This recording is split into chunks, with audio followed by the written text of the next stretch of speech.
তো hello guys, একটা video বানাচ্ছি। কেন আমাদের লক্ষ্মীদা হচ্ছে বাইরে আগে কাজ করতো, তো তার নিয়েই বলবো আর কি।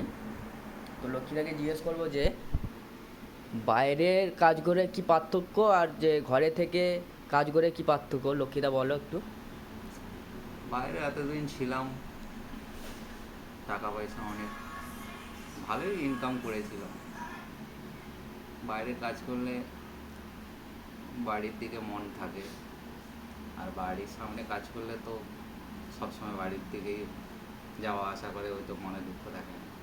সবথেকে দুঃখ তখন লাগে তুমি যদি ফ্যামিলি হও, বাচ্চারা কখন বড় হয়ে যাবে তার কোনো আন্দাজা, মানে কোনো ঠিক সেই দুঃখটা ধরে রাখতে পারবে না। ছোট বাচ্চাকে রেখে যাবে, 6 মাস 1 বছর পরে বাড়ি এলে সে বাচ্চা হাঁটতে পেরে যাবে। তার থেকেও সব থেকে বেশি দুঃখ লাগবে বাইরে থাকলে মা বাবার কিছু হয়ে গেলে তখন তুমি সময়ে পৌঁছাতে পারবে না।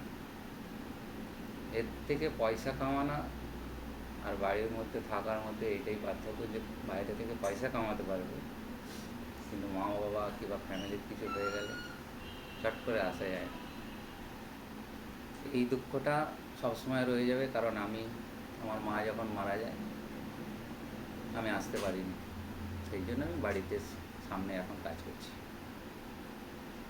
ছেলে মেয়ে তো বড় হয়েই গেছে, 17 বছরের, অনেক কিছু চেঞ্জ হয়ে গেছে। ছোট ছোট বাচ্চা ছিল, সে বাচ্চা এখন বড়।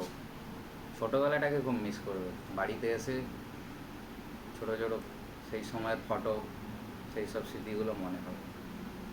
এটাই পার্থক্য।